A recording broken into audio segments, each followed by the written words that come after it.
I was touring a construction site the other day. There was like a house that was being built.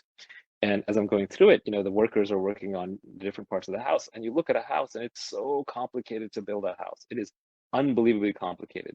And it's a lot of work. It's like heavy lifting. And it just kind of blew my mind that these people basically got paid less than someone who's sipping coffee and writing code a couple hours a day. But at the same time, you have to realize that what they're doing is permission leverage, right? It's a lot of labor involved. It's sort of well known how to do that. So the creative side of it is mostly gone. It's mostly just execution. And it's only a matter of time before they get replaced by machines and robots. Obviously, some trades go sooner than others. And they don't really get replaced, they get augmented so they can build more houses, etc. But someone who has permissionless leverage, like someone who knows how to code, or someone who's fast on their feet and good at podcasting or clubhousing or Twitter or whatever social media, just has infinite permissionless leverage compared to one of these people, and they get to exercise creativity. So even though what they're doing seems more fun and less effort, they're actually going to be rewarded much more for it in the marketplace. I think what's interesting more so on Clubhouse than how quickly you can accrue followers is the depth of affinity you accrue them at. So there's this notion of like layers of multimedia. So if I send a tweet, it's purely text. People kind of remember the tweet, less so associated with who said it. But if I'm now on Clubhouse, I'm associating my voice and my personality inseparably from the content of my words. And so the memory storage, when people remember this conversation right now, they can recall the conversation that I'm having right now much better in a year from now and half a year from now, if they're able to. And so I think the depth of affinity you get when people feel like they know you goes a really long way on Clubhouse. And so it's more than just a fractional follower in terms of their recall. So like the human brain, is a holographic memory machine. Like it stores memories through different trigger points and can retrieve roughly the same memory through one of several different triggers.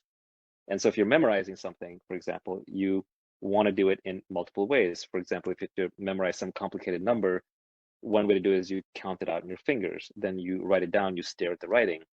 Then maybe you type it out and you stare at the typing. Then maybe you say it out loud to yourself a bunch of times. And that sort of helps you build a memory around it. You could even build what's called a memory castle, which is like this mental construct where you walk around your fake little castle and putting the numbers or letters in different places and having a visual 3D representation. So the same way, if you are building a message, you're building media or messaging or a brand online, it's better if you approach it multimodally. If people get to see your short form writing, like on Twitter, they get to read a blog post from you once in a while, they get to hear a podcast, they get to hear you in Clubhouse, they get to see you on YouTube. Every single one of those things is going to reinforce your message in a slightly different way. One of the weird things about being a so-called public intellectual, and I really don't want to be that thing, whatever that is that you can say the same thing over and over and over and over again. And if you say it just slightly differently, most people will be quite interested because it's helping them see it from different angles, helping them remember it. Of course, there's always a few people who'll be like, oh, he's just repeating himself. But then those cynics and critics are everywhere.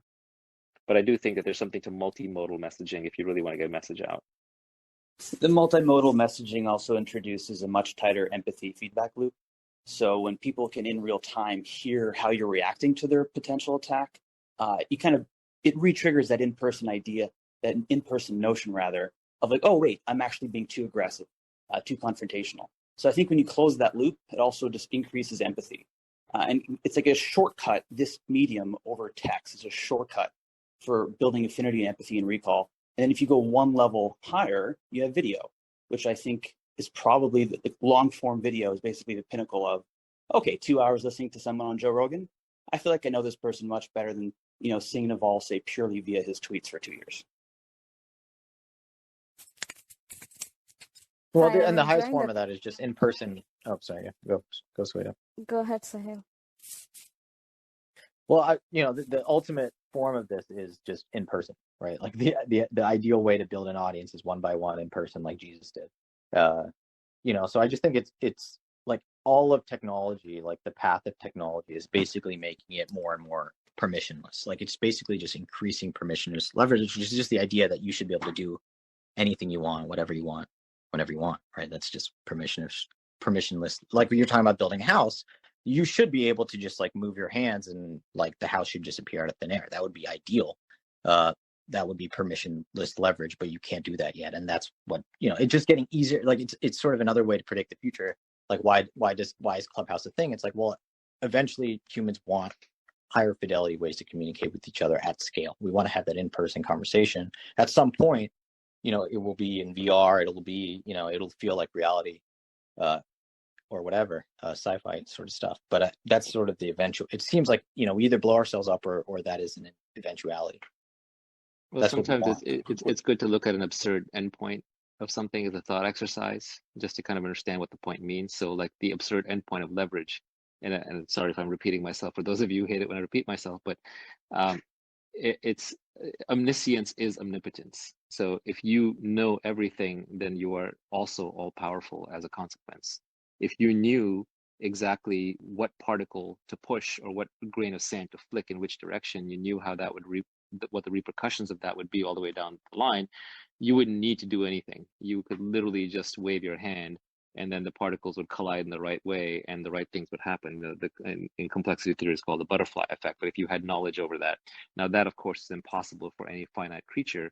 So we don't have that level of omnipotence, but at some absurd level, knowledge is power, and pure knowledge is the ultimate form of leverage. So all leverage basically tends towards knowledge.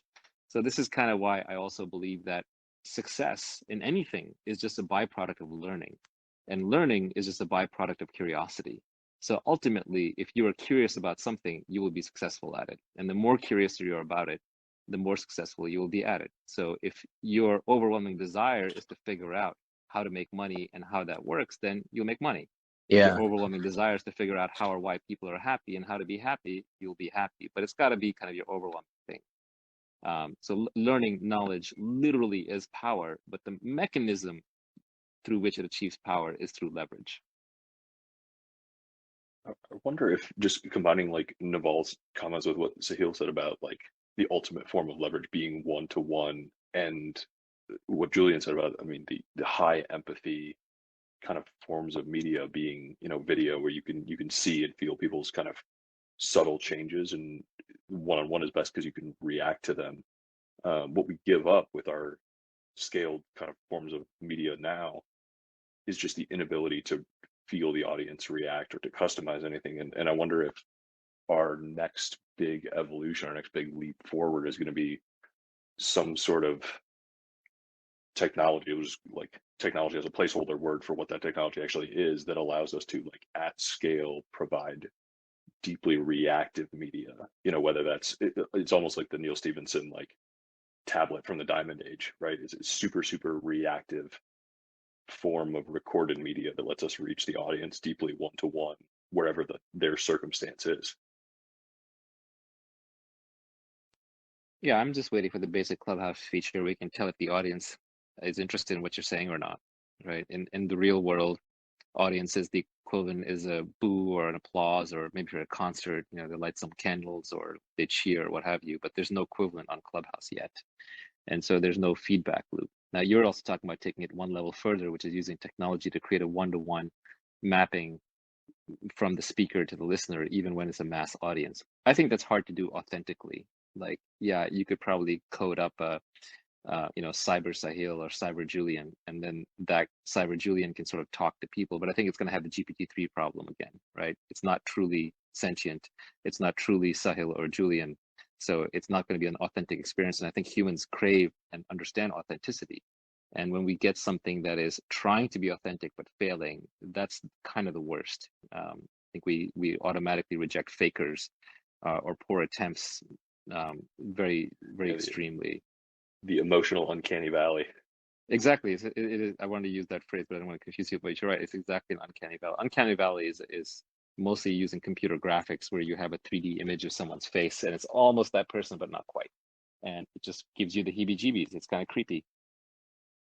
So yeah, it's pretty important, I think, to be authentic. And I just don't see how you scale, how you convert one-to-many to one-to-one without losing the authenticity.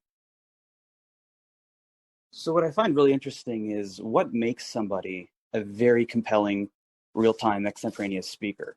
I'm just riffing here for a moment, but I think there might be two components. I think one is almost ironically, empathy for the audience.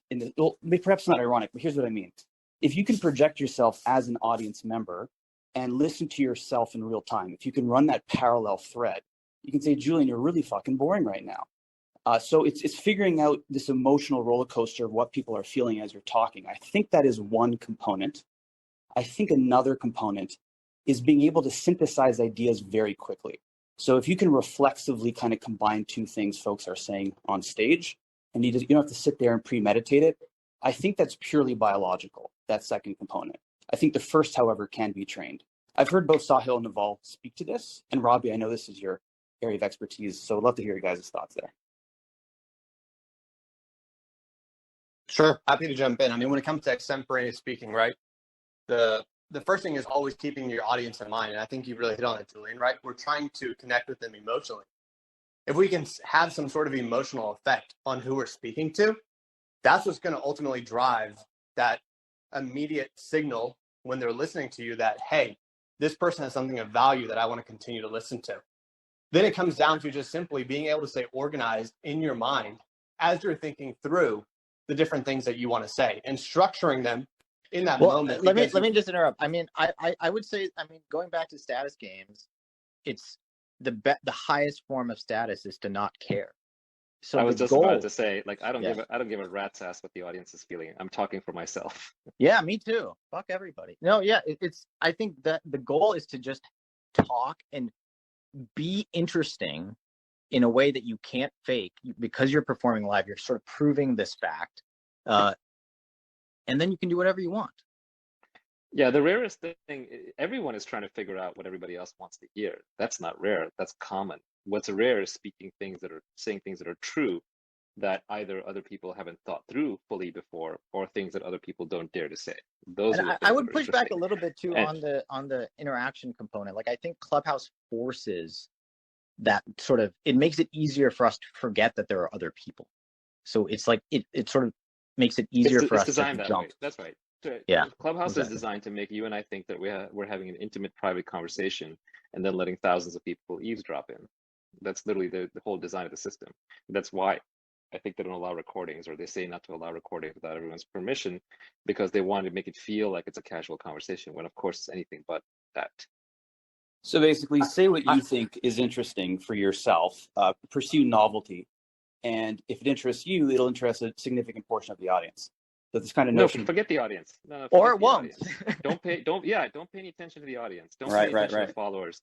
If you're speaking for the audience is worthless. If you're writing for followers, your followers are worthless. This is think just about any other sport. Like, think about a sport. Do they play for their audience? No, they play to win. That is literally the only reason that they're on the field, is to win.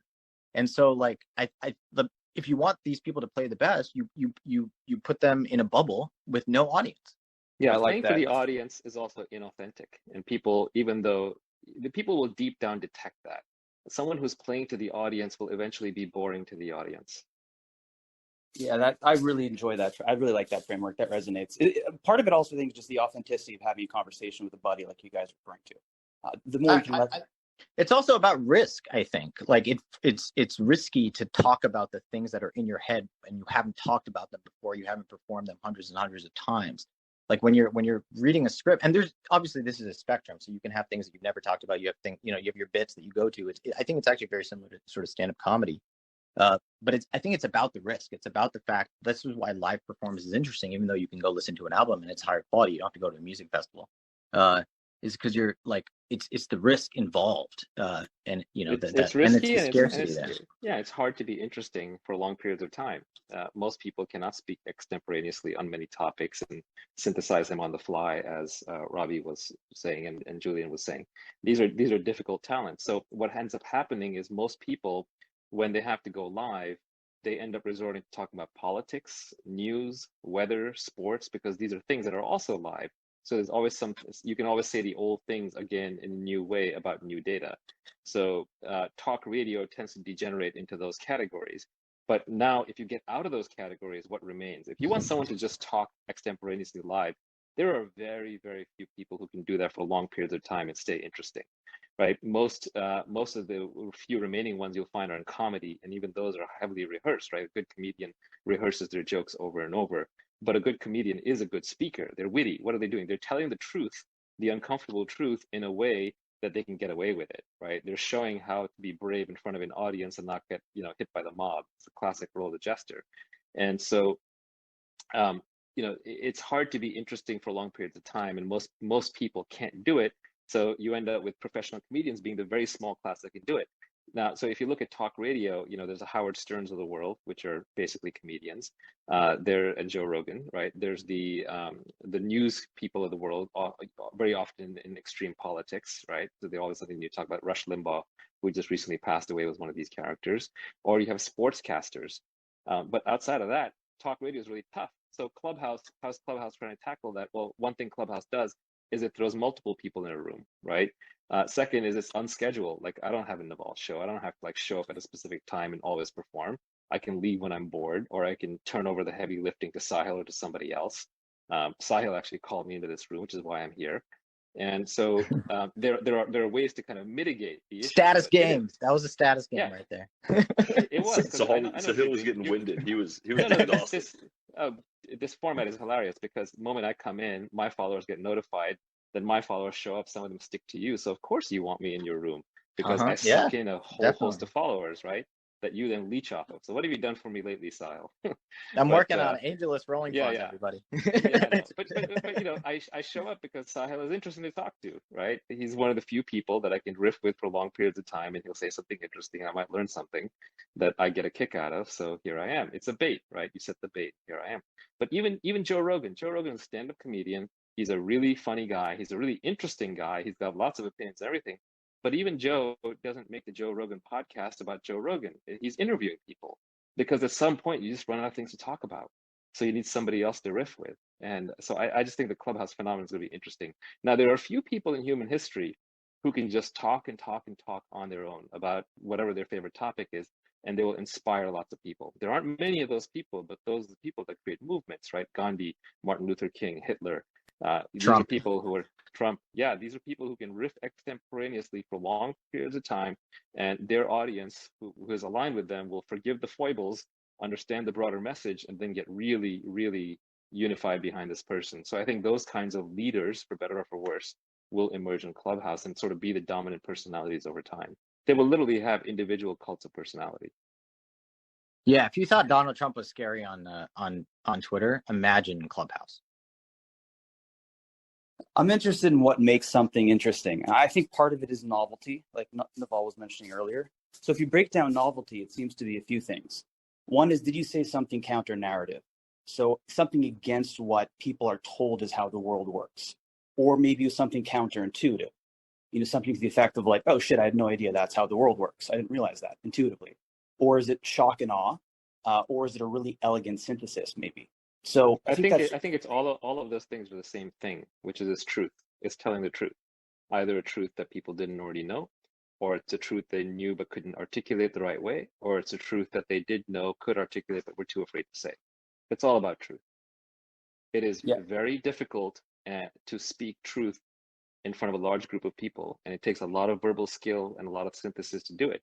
And yes, you can teach them something new, but eventually you'll run out of new things. So then a lot of it becomes about articulating old things in new ways. Like, what is wisdom, right? Wisdom cannot be communicated. It's something that has to be learned on your own, has to be experienced, and you have to synthesize it for yourself. Knowledge, we can collectively build knowledge. If you figure out how to build an airplane, then I can take your schematics and build the next airplane and improve upon it. But if I figure out, how to have a good love life, and that comes after lots of bad relationships, I can't pass that on to you. You have to figure that out for yourself. So wisdom has to be rediscovered by people one at a time. That said, what I can do is I can remind you of things that you already know. And the best way to do that is to get past cliches, because cliches are things you've heard too often. And I can re-articulate something that I've learned in a new way. So it strikes at the core of yourself and reminds you that, yes, I should keep that in mind. Thank you for re-articulating that for me. And so that is something you can get rewarded for, which is communicating truths, but these are truths that have to be learned individually, and you can only be reminded of, but can be re-articulated. So all of the 3 points you made, I think, fall under the category of truth. Yeah, that resonates. So something like truth plus authenticity and not giving a fuck about the audience. There's something there. And there's one more Well, component. they all go together. If you give Well, a fuck truth about the audience, is there's the no ultimate. truth. Yeah, if you're not if you care what the audience thinks, then you're pandering to them, which means you're saying things you don't necessarily believe to get a certain reaction of the audience, and that's falsehood. That's Yeah. not. So my Twitter account, like the reason it works is because I post the Gumroad financials every month. All the other tweets are fine and fun, but I think the reason that I have real skin in the game because that's the only thing that matters. That's the thing that people judge me for. Am I running a successful business or not? Like that would change that would change everything about me. For the reason I'm not, my identity, I'm fine. Don't worry about it. But for other people and for the status game, that's the thing that really matters. And I think it just always goes back to it's about truth and it's about taking risks. It's about, you acknowledge you have to find the truth to sort of succeed after you take the risk, but it's just about making bets and then succeeding in public. I think people talk about building in public all the time. That's not what's important. What's important is succeeding in public. Yeah, by That the way, confidence. Sahil, I don't think that's true. Okay. I know that's your perception of why you think you might have credibility, but I don't think that's true at all. I think Feel free to tell me more. why my tweets are better than I think. No, your tweets stand on their own. They're good tweets. You have a lot, some of them are derivative of mine, so I forgive that. You did come after me on Twitter, so I grabbed all the good stuff early. Well, I mean, I came in early and I timestamped all the good stuff, so everyone else looks derivative, so fine. But yeah, so some of them are derivative, some of them are obvious, but you have some really good tweets. You have a lot of tweets that make me stop and think. And not a lot of people on Twitter do that. And there's a lot of wisdom in your tweets. It comes from your pain. I knew you when you were young and insufferable, right? You didn't have much interesting to say. You had a lot of technical things to say, but you didn't have much wisdom to you. It's only when Gumroad almost died and you suffered over it that you gained the wisdom, and then your tweets started getting really good because your internal thinking got really good. The Gumroad thing itself, I think that's just scar tissue that you have because Gumroad almost failed. So for you, you think it's important that Gumroad has to succeed for you to be taken credibly. Just like when Gumroad was failing, you thought that no one was taking you credibly. Neither of those were true. I think you were your own worst critic, which is fine. That's what it takes for a successful entrepreneur. A successful entrepreneur is their own worst critic. But you could stop tweeting the Gumroad financials tomorrow, and I don't think anybody would care. Your credibility is not derived from how Gumroad is doing. There are a lot of people who are incredibly successful financially who put out tweets that are complete garbage.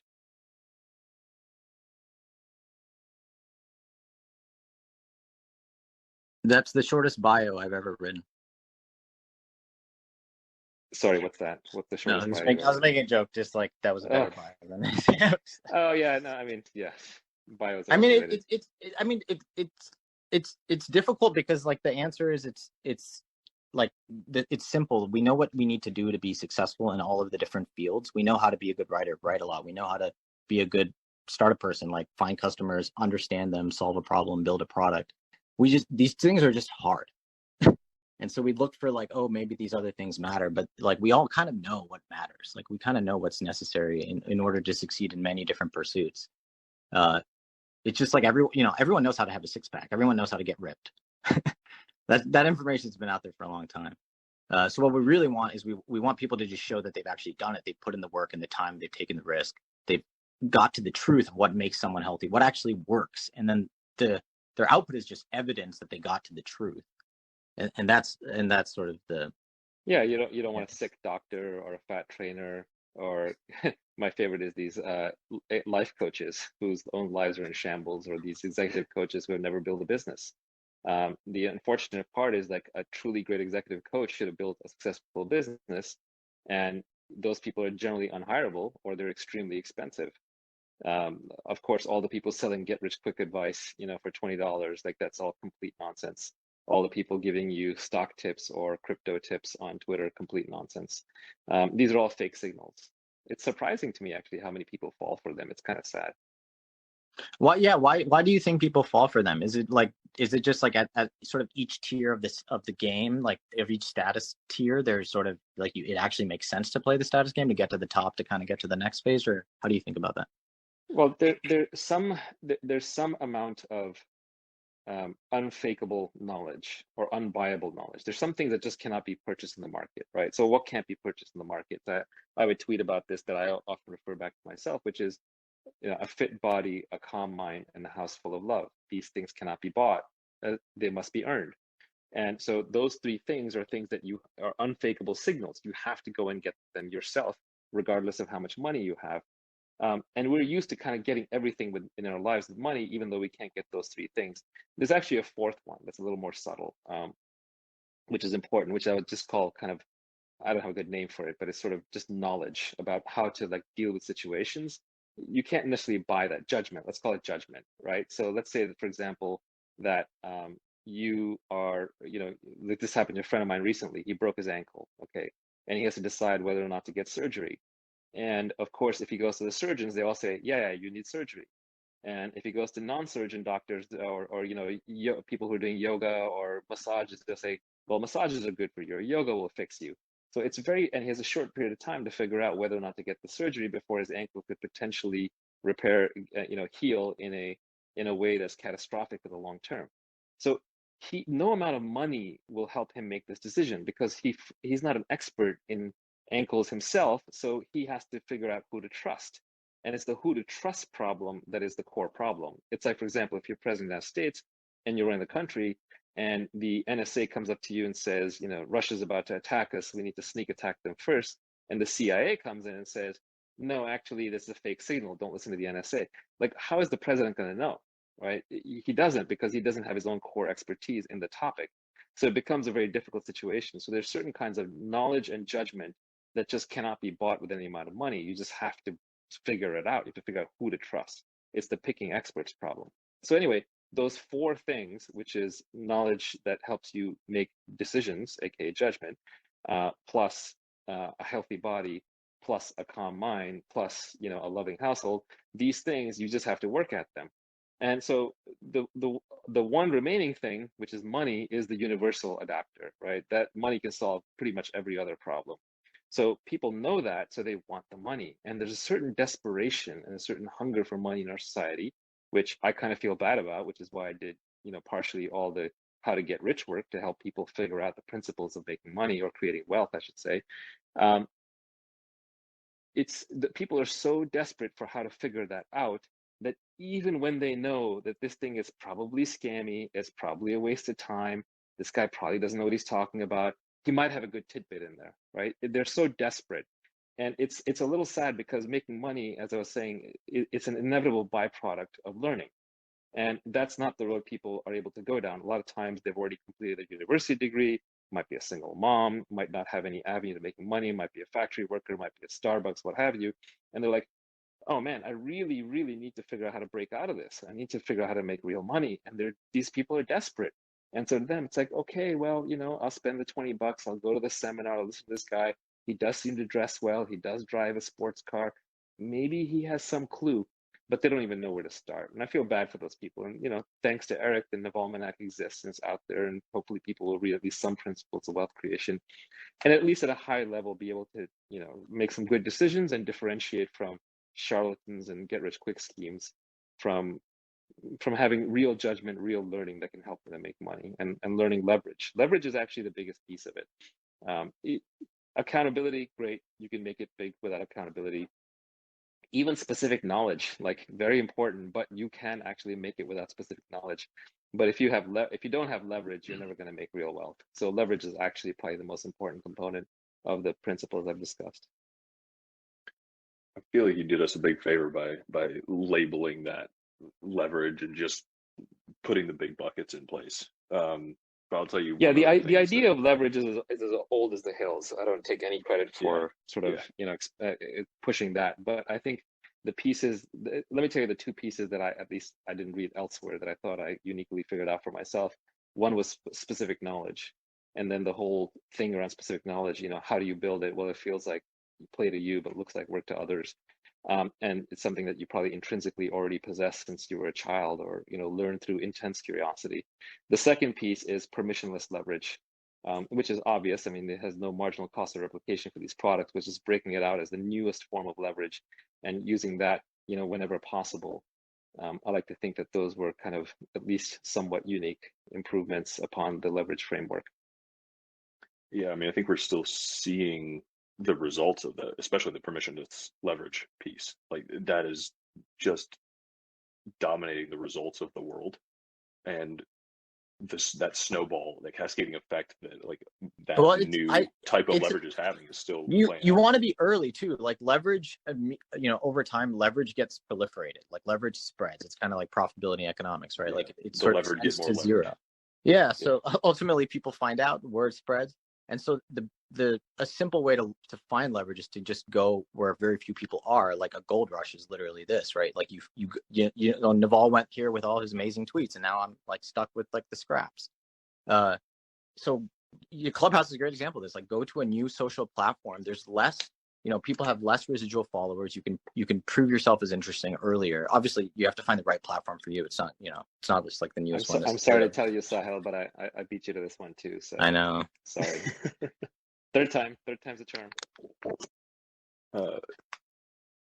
One of the things that haunted me the most on like Naval, on your topic, from sort of the hucksters get rich quick scheme, was something you said in the book that's like the penalty for greed is that your desire for more money is delivered as soon as you earn some money, and that it's just so hard to not want that next increment, and every individual win makes you want and keep striving for that next one. And I feel like that is probably a huge contributor to kind of the like how those get rich quickers continue to proliferate. Yeah, well, the problem is that the desire to make money is very hard to turn off. It's not like you can turn it on at max and then you can turn it off at some preset number. And that desire to make money will keep you relatively unhappy and keep you from enjoying your money. There's nothing so common, and unfortunately, most of the people that I know who are in this category are like that. There's nothing so common as the unhappy billionaire. You find these incredibly wealthy people, but their personal lives are underdeveloped, and they themselves are sort of just repeating what they did that got him here, and they aren't necessarily becoming any happier. And they're not necessarily unhappy, or they wouldn't characterize it as such, but they fall into one of those traps of like, well, that's just the kind of person I am, and I'm not meant to be happy, or happiness is for fools, or blah blah blah, or how do you define happiness anyway? Whenever you see any of those defensive postures, the person's basically not happy. It's like if you ask someone like, if you ask a child, like, are you happy, a young child, they'll usually just tell you yes, or they're just too busy being happy for you to even discuss it with them. But there's a certain kind of person who, when you ask them, are you happy? They'll say, well, I don't believe in happiness, or what does happiness mean, or define happiness, her, right? That, they might as well just say, yeah, I'm unhappy, right? And it doesn't have to be an extreme thing. Happiness doesn't mean that you're running around with a smile on your face all the time. It just means that you're relatively content with your life. Your day-to-day experience of life is highly positive, and you're happy to continue it, and it's not too dependent upon external circumstances. Well, if you got there through an unrelenting desire for money, believe me, there's no number that's going to turn off at. That's a scorecard that just doesn't stop. And so excessive greed, excessive not being defined in societal metric, but just being defined on a personal metric, it occupies your mind constantly. And I'm not speaking this as some holier than thou sage that has conquered this. I'm speaking this as a victim of this, which is no matter how much money I make, it's never enough. It always occupies my mind. And it's always a constant source of anxiety. I can't turn it off. That's why I'm the wealth creation guy, because I obsessed over it.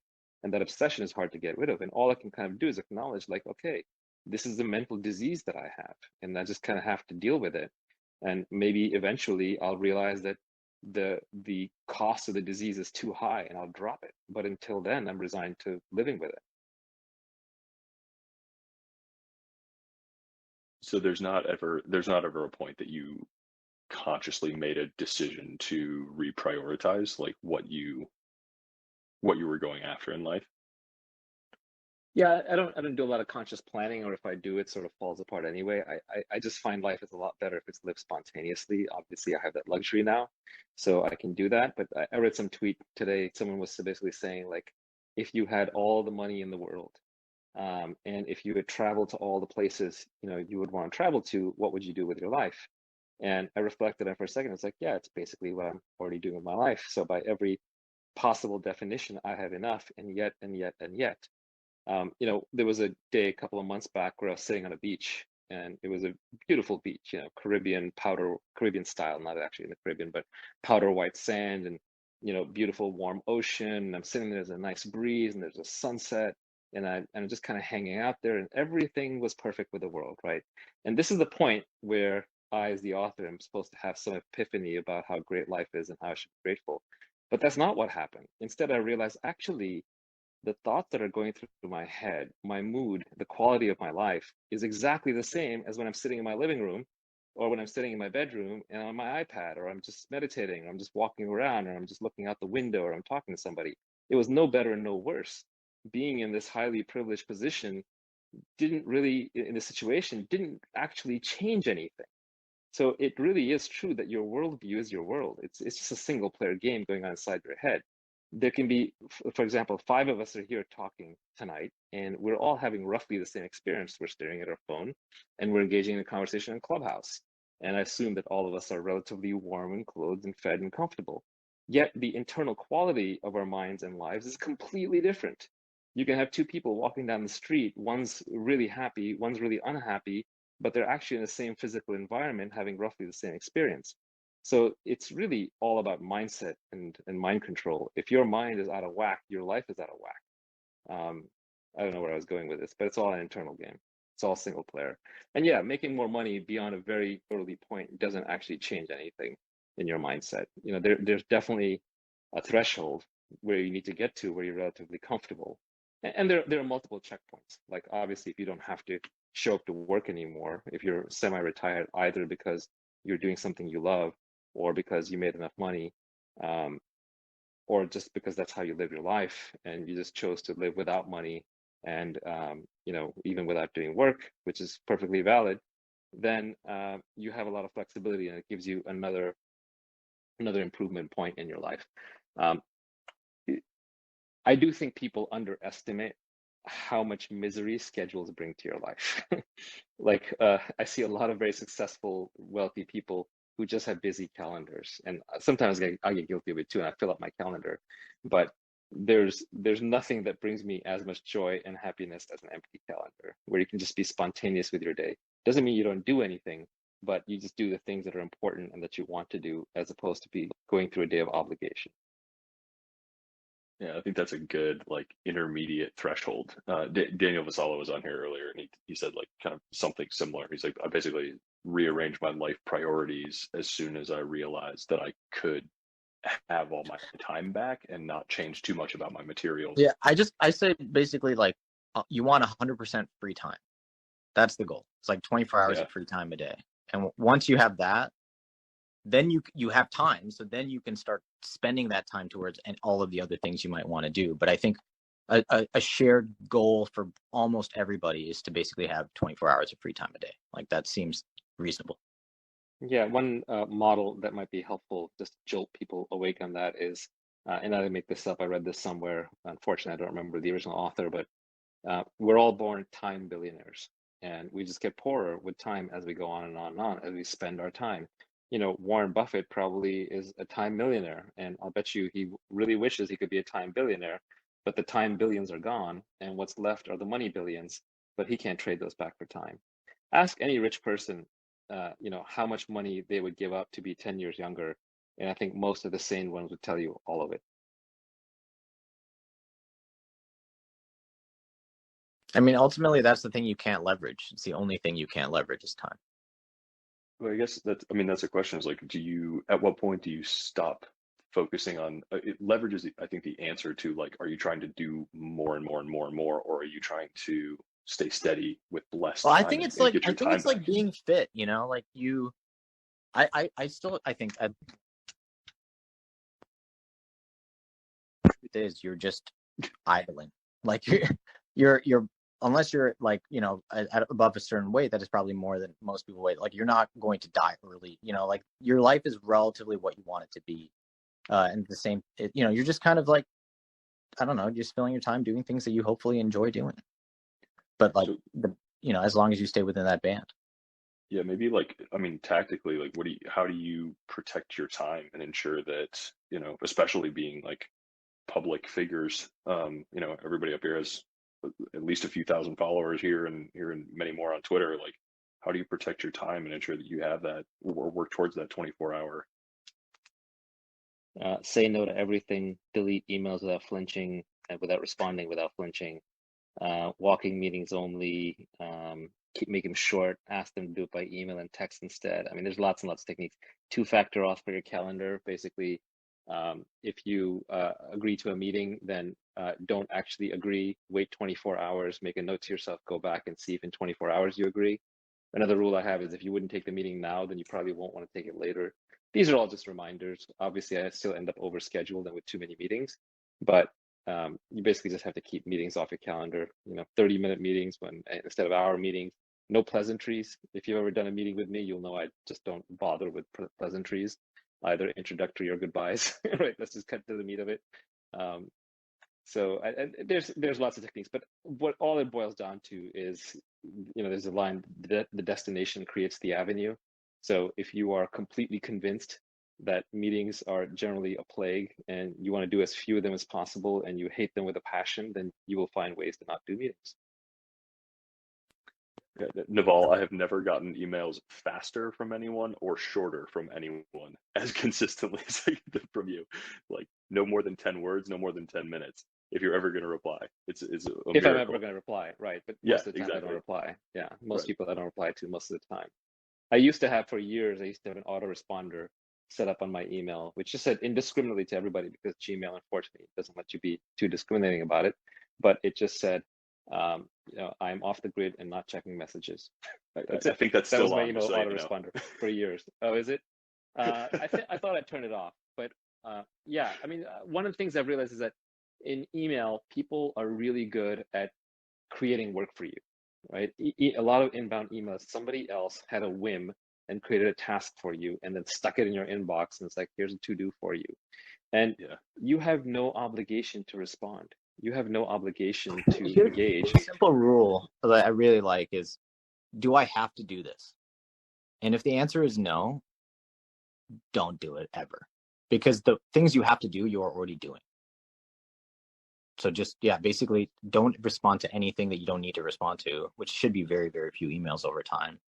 I think another tip is just don't consume shit.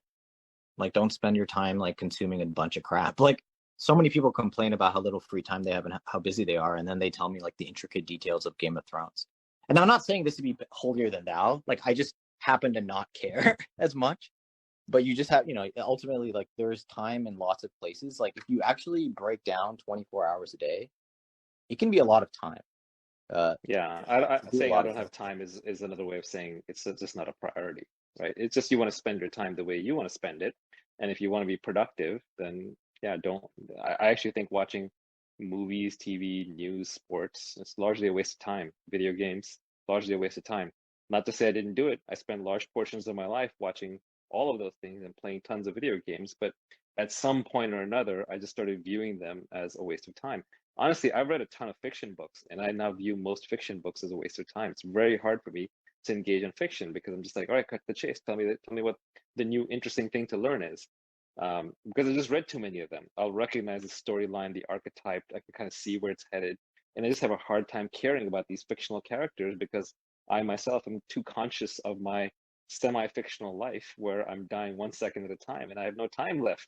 I don't have time to read about this person who doesn't exist to learn some life lesson that I either already know or I can learn more succinctly elsewhere. Time is literally everything. It's incredibly precious. There's nothing more precious than time. Literally nothing more precious. This is maybe a weird question for like anybody but you, but like you have, at least financially, like total control over your time, right? And no obligations necessarily, and it sounds like not a preference for a lot of like, not infinite appetite for recreation or fiction. It's like, and a deep appreciation for what that time is. I've heard you say that like a number of times, and it resonates. And I like, but what do you do with this time, like, that's so precious? Clubhouse. Whatever I feel like in that moment. And it can be a waste of time according to somebody else's definition, but whatever I feel like in that moment is the right thing for me to do. And that's what I aspire to. I'm not saying that's where I am most of the time, but that is what I aspire to. And most of my desires are fairly mundane. It's play with the kids. It might be go make an investment. It might be brainstorm some startup. It might be You learn something new. It might be read a book. It might be go for a run. It's all the same stuff everybody else does. But I just want to be able to do what I want when I want. That's all. And by the way, by most people's definition, I might just be wasting a lot of time. Like right before I got on this Clubhouse, I was socializing and I was playing with my kids, right? That's not quote unquote productive time, but it's what I wanted to do at that moment. Do you, looking back at like how much earlier you could have had that experience? Like, do you lament those years maybe that you could have gotten that free time back and lived more No, at the your past whim? is a fiction. The past is a fiction. Don't spend any time thinking about the past. It doesn't exist. It's not real. Yeah. No one can time Okay. travel back. More advice then. Yeah. Or No, it's just counsel for others. complete waste of time to think about the past. There's nothing there. You can't go back.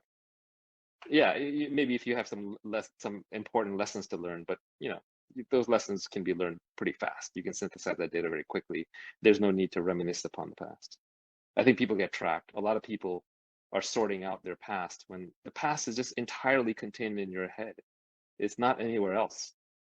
And so the easiest way is just to kind of get over any problems or reinterpret them in a way that it serves you and just move on, because the present is all that actually exists. So that's where you live, that's where you exist, that's what you got to spend time on and time within. And any moment where you're not present, you're literally squandering time. So I had this thought today, actually, coincidentally, which is, what is a good use of time? How should time be spent, right? How do you know that you're getting the most out of every moment? And so then I was like, okay, well, I want the time to be useful and engaging, and I don't want to be too mentally disturbed or anxious while I'm in that time. So what is that? Well, there's flow state. I could be in flow, but flow, the way that it was defined narrowly in that famous book, I forget the author's name, but it's like a difficult Russian or Polish name, but so forgive me for that. But the way flow was defined in that book was that you were engaged in a task at the edge of your capability, where you were good enough at it that you could actually pull it off, but not so good at it that it wasn't challenging to you. So you're doing challenging work at the edge of your capability, and that's flow, and that's a good use of time. Well, that's like a couple hours a day. That's not good enough. What about the rest of my day? And so I thought about it, and like, really what you want out of your time is you want to be in flow every moment. And how you get into flow every moment, whether you're brushing your teeth or walking the dog or reading a book or speaking on Clubhouse, well, you have to do it in such a way that you're completely engaged, you're fully aware, you're completely present. What does that mean? That means that your mind isn't running out of control.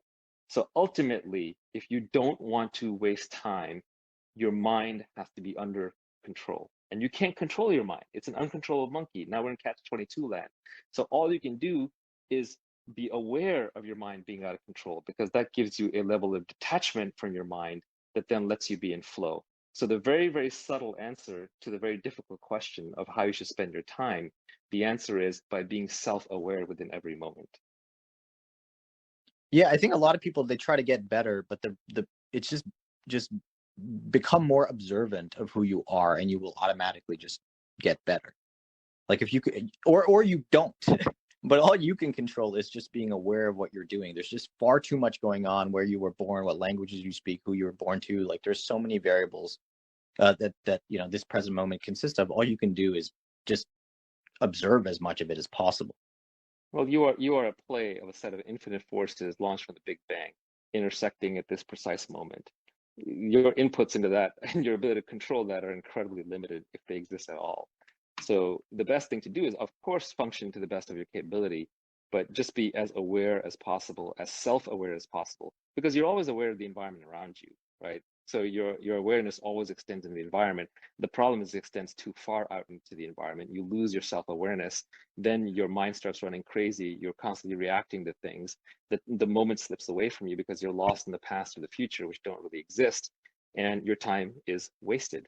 But if you are immersed in the activity because your mind is quiet, and generally it's quiet because you're self-aware of it when it's running around, then there's a certain level of flow state that you can enter into your everyday life, and that is time well spent.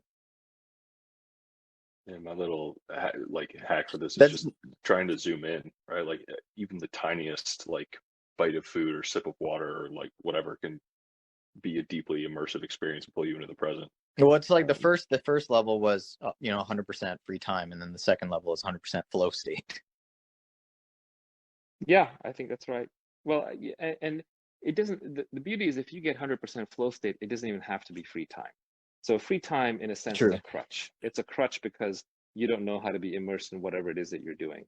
And a truly present person, almost like an enlightened Buddha-like being, would be perfectly happy whether he or she was busting rocks in a chain gang, or playing video games, or sitting there and staring out into space. Well, I had a tweet today. It said, if we often use this term at Gumroad, like we want to help creators earn a living doing what they love, and I sort of joked like the easiest way to make a living is doing what you love is to fall in love with making money. Like if you love the act of doing it, then inherently, and it's kind of the same with all of these things. You just fall in love with it. Yeah. Yeah, I mean, so what you're basically saying there then is fall in love with life itself, which is hard for most people to do. It's not easy. So you either make life better so that you fall in love with it, or you become okay with falling in love with what you currently have. Like both, I think I think life is like basically both of those things for everybody to some degree. Well, one of my favorite tweets of all time is by Charlie Knowles, who I followed on Twitter for a while, and he tweeted that at the end of the day, you have to believe that either everything is a miracle or nothing is. And that's a very deep statement. Basically, if you believe in a single miracle, like for example, if I don't know, if the Holy Spirit just popped up and performed one miracle in front of you, that means then there are miracles everywhere, because you can't take anything for granted. Everything has to be a miracle. Or you're completely atheistic and you believe that there are no miracles, that it was all just kind of random. But that one simple, the answer to that one simple question will basically define your entire worldview. But it has to be an authentic answer. Unfortunately, we're mostly agnostic. Most of us just wander it's through funny. a haze of I don't know. It's so easy to find out if you're happy, which is like, at this moment, everyone can ask themselves, like, at this moment, do I have what I want? Would I change something about this moment? I personally would not right now. Then you're happy. And if there is a change that you want, if you want it, you can either stop wanting it. That's sort of maybe preferred and the cheapest option, or you get what you want. And then maybe you like, those are just the two outcomes. It's kind of like what you said, life is, what is it? Two questions, right? What do you want? And did you get it? Yeah, on the time savings front from earlier, there's this notion of sort of the decay of perceived urgency. So I try to disallow people from booking with me in the next couple weeks out, try to push it 3-4 weeks out. What happens is the week of, I usually find myself asking, oh, this is actually not nearly as important nor urgent as I thought it was, and I just cancel it. And that's been pretty high ROI for me for just clearing out my calendar. Earlier, Sahil, you were mentioning why do people fall prey to credentialism? Like the whole Clubhouse bio idea. I was thinking about that. I think part of it is if you lack the skill to discern one's output for yourself, like some guru, they say they're good at something, you then have to over-index on credentials and awards as proxies for their competency or their status.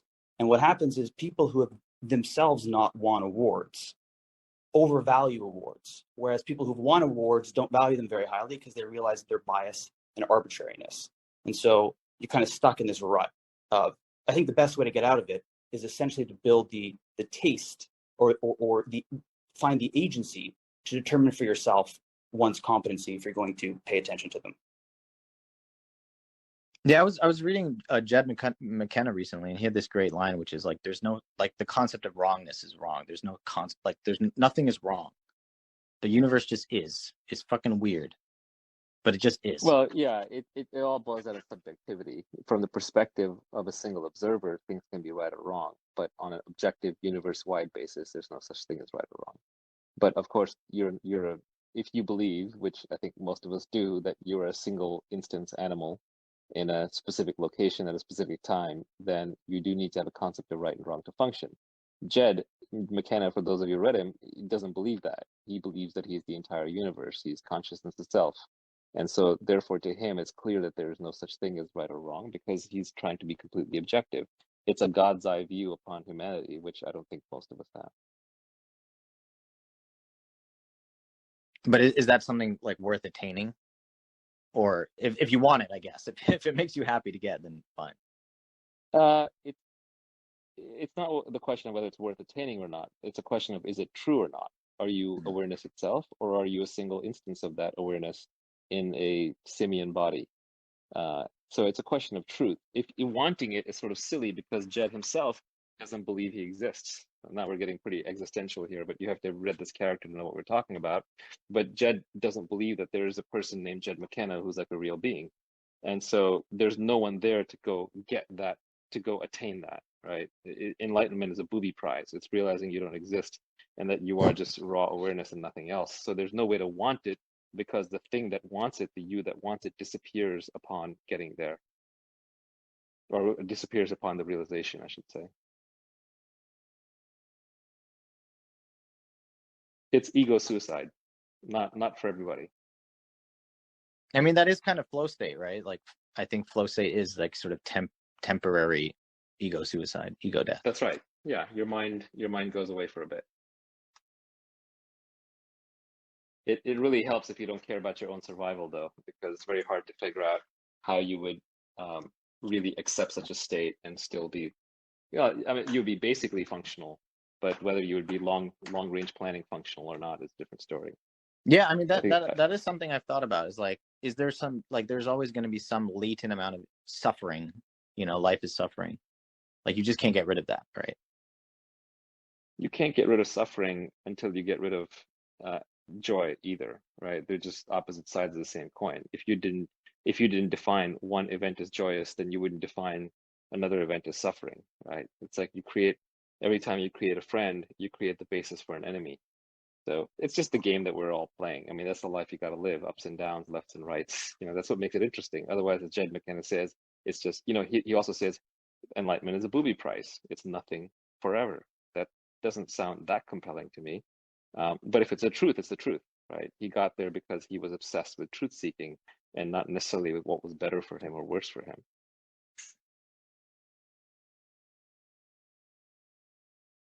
Awesome. Well, let's call it a wrap. That was Leverage. Sounds good to me. Thanks, everybody. Coming, everybody. Have a great night. Yeah. Great night. Bye-bye. Bye. Bye.